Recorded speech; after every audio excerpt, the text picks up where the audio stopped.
ছুটে যাওয়া নামাজের রাকাতগুলো নিজে আদায় করার সময় সূরা মেলাতে হবে কিনা, খুব দরকারি এবং গুরুত্বপূর্ণ একটি প্রশ্ন। অনেকেই এই প্রশ্ন করে থাকেন। প্রায় আপনার ইমামের পেছনে সালাত আদায় করতে গিয়ে যদি 2 রাকাত 3 রাকাত ছুটে যায়, ধরুন 4 রাকাত ওয়ালা নামাজের আপনি শেষের 1 রাকাত পেয়েছেন, আপনার 3 রাকাত ছুটে গেছে। এখন এই রাকাতগুলো আপনি কিভাবে আদায় করবেন? এখানে 2টা দিক আছে, একটা হলো কেরাত পাঠ, আরেকটা হলো বৈঠক।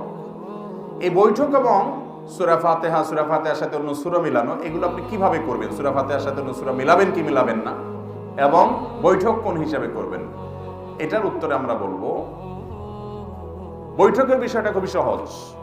আপনি যদি শেষের রাকাত পান 4 রাকাত ওয়ালা নামাজের, তাহলে আপনি নিজে যখন ইমাম সালাম ফেরানোর পরে সালাম ফেরানো ছাড়া আপনি দাঁড়ায় যাবেন, দাঁড়ায় গিয়ে আপনি যখন সালাত শুরু করবেন, আপনার প্রথম রাকাতে আবার বৈঠক করবেন। ইমামের সাথে তো বৈঠক করছেনই, এরপরে দাঁড়ায় যখন আপনার 3 রাকাত ছুটছে, ওই 3 রাকাত পড়া শুরু করেছেন, ওই 3 রাকাতের প্রথম রাকাতে আপনার আবার বৈঠক করবেন। তাহলে পরপর 2টা বৈঠক হবে, হোক, কোনো অসুবিধা নেই।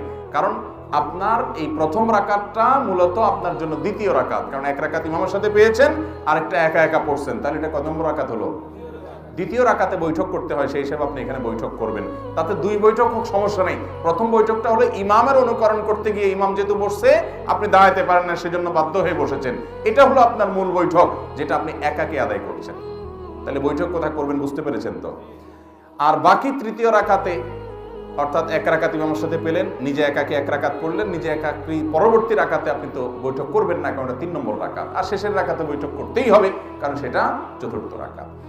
মাগরিবের নামাজ যদি হয়, তাহলে এমনও হতে পারে যে 3 রাকাতে বৈঠক হতে পারে, কি পারে না?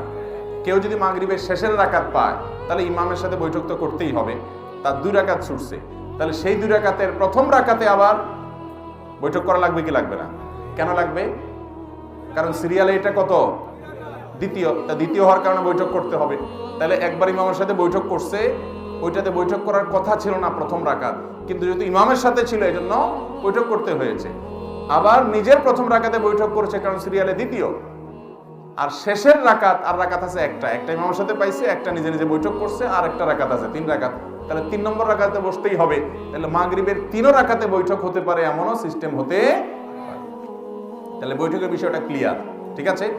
এবার আসেন সূরা মিলানো। সূরা মিলানোর জন্য ওলামা একরাম এবং ফোকাহ একরামের 2টি মত আছে। অনেক ওলামা একরাম বলেছেন, ইমামের সাথে যে নামাজগুলো ছুটে গেছে, 3 রাকাত 2 রাকাত, যেগুলো ছুটে গেছে, পায় নাই, সেই নামাজগুলো যখন মুক্তাদি পরবর্তীতে ইমাম সালাম ফেরানোর পর তিনি দাঁড়িয়ে একা একা আদায় করবেন, এগুলো তার সালাতের শেষ অংশ। অনেক ওলামা একরাম ফোকাহ একরাম বলেছেন শেষের রাকাত। ইমামের সাথে যেগুলো পাইছে সেগুলো প্রথম দিককার রাকাত, আর যেগুলো ছুটে গেছে সেগুলোকে শেষের রাকাত গণ্য করেছেন। যারা শেষের রাকাত গণ্য করেছেন, সেই মত অনুযায়ী সূরা মিলাবেন না। কিন্তু এই মতের চাইতে অধিকতর অগ্রগণ্য মত এবং সতর্কতাপূর্ণ মত হলো যে যেই রাকাতগুলো ছুটে গেছে সেগুলোকে মুক্তাদি যখন একাকী আদায় করবে, সেগুলোকে শুরুর দিককার রাকাত ধরবেন। আর যখন শুরুর দিককার রাকাত ধরবেন, তখন সূরা ফাতিহার সাথে অন্য সূরা মিলাবেন। বুঝাতে পেরেছি? এবার আসেন আমরা এক্সাম্পলে যাই। 4 রাকাত ওয়ালা নামাজ, শেষে 1 রাকাত পাইছেন ইমামের সাথে, ইমাম সালাম ফিরে ফেলেছে, আপনি সালাম ফেরাবেন না। ইমামের সালাম দোনো দিকে ফেরানো হয়ে গেছে, তারপর আপনি দাঁড়িয়ে আপনার ছুটে যাওয়া সালাত আদায় করবেন। ছুটে যাওয়া সালাত যখন আদায় করছেন, আপনার প্রথম রাকাতে সূরা ফাতিহাও পড়বেন, সাথে সূরাও মিলাবেন। কেমন যেন আপনি সালাতের প্রথম অংশের রাকাতগুলো ছুটে গেছে ইমাম সাহেবের সাথে, সেগুলো আদায় করতেছেন। একইভাবে আবার দ্বিতীয় রাকাতেও সূরা ফাতিহার সাথে সূরা মিলাবেন। আপনার তৃতীয় রাকাতে আর সূরা ফাতিহার সাথে সূরা মিলাবেন না, কারণ 2 রাকাত তো সূরা মিলানো হয়েই গেছে। এটা তো 3 নম্বর রাকাত সিরিয়ালে, সেখানে তো সূরা মিলানো নাই। কথা কি বুঝতে পারছি? এবার আসুন 4 রাকাত ওয়ালাটা আপনারা বলেন দেখি। 4 রাকাত ওয়ালা নামাজের 2 রাকাত ছুটে গেছে, আর 2 রাকাত পাইছে।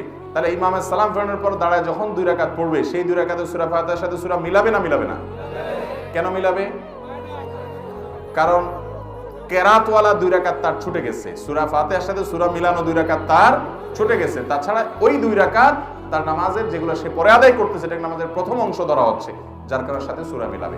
যদিও ফোকাহ একরামের আরেকটা মত আছে, কিন্তু এই মতটা অধিকতর সতর্কতাপূর্ণ। কথা কি বুঝতে পারছেন? তাহলে এই নিয়মে ছুটে যাওয়া রাকাতগুলো আপনি আদায় করবেন, ইনশাআল্লাহ বিদিনিল্লাহ সালাত হয়ে যাবে।